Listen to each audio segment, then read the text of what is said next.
Så, det er en CinemaScope-projekt. Den er fra Barco Residential, og den hedder Bragi. Så lad os gå og pakke den ud med det samme.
Hej og velkommen til. Vi er gået ind i biografen og filme i dag, og i dag skal vi lege med vores nye legetøj, som der er en CinemaScope-projekter fra Barco Residentials, der hedder Bragi. Og Bragi er et af deres nyeste skud på stammen, som der gør, at vi med en LED-lyskilde kan lave et fantastisk billede med et kæmpe farvespektrum, som der gør virkelig, at alle farver er helt klare og neutrale, og virkelig. Altså, vi kan virkelig få det der cinematiske look, som man gerne vil have i sin biograf. Når jeg siger, den er CinemaScope, så betyder det simpelthen, at du ikke har dine sorte bjælker i top og bund, som man plejer at have i de her film her.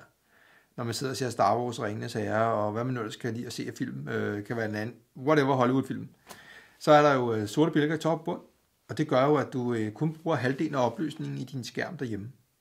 Så hvorfor ikke bruge den fulde opløsning, når du har betalt for den, kan man sige. Så Barco har jo en CinemaScope chip i, og det gør, at vi ikke har sorte bjælker på i top og bund. Men det betyder så også, at vi mangler noget bredde på en almindelig widescreen. Så man skal have et CinemaScope lavet, ligesom vi har her i vores biograf fra Screen Research. Når man har den kombo, så har du jo et fuldt billede i din biograf. Og det vil sige, at du har ikke sorte bjælker i top og bund længere. Og det gør jo, at du bruger hele chippen, der er tilgængelig i dine projekter. Og det vil sige, at du får mere lys i dit billede, fordi normalt bruger man jo halvdelen af lyset nærmest på bare at lyse sort, og så en lille streg i midten til billedet. Her har vi ikke den, hvad kan man sige, svaghed længere. Her viser vi det fulde billede, uden sorte top- og bundbjælker, og i hele bredden. Og når man bruger for eksempel Bragien, som her fra Barco af, så har du 5K-opløsning, fordi vi bruger bredere chip og bruger hele billedet simpelthen. Og det går man er ikke så kun i tvivl, når man ser det, hvor vildt det er. Vi har ikke solgt en biograf i 6 år, hvor det ikke har været CinemaScope i.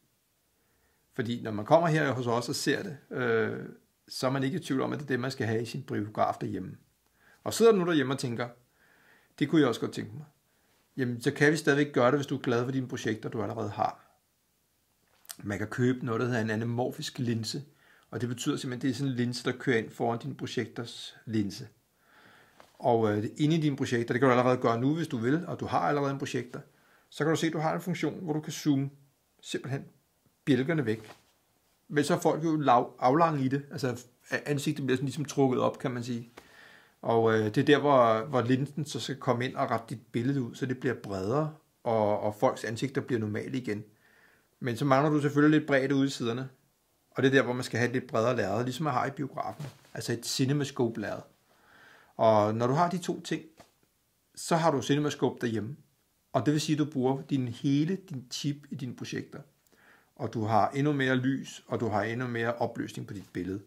Altså det er noget, man skal komme ud og opleve ude hos os. Er du ikke allerede nu medlem af vores Facebook-gruppe, eller YouTube, eller LinkedIn, eller med på Insta, jamen så skal du til at blive det nu, fordi om 2 til 3 måneder, så begynder vi at rulle vores eventskalender i gang igen her efter sommer. Og det betyder, at der vil komme events herude, hvor du kan komme ud og opleve det. Hvor du kan komme ud og opleve CinemaScope herude hos os. Du kan selvfølgelig anytime, hvis du er interesseret, bare booke en tid med os. Men ellers kom ud til vores events. Det er helt fantastisk gode events, vi holder her.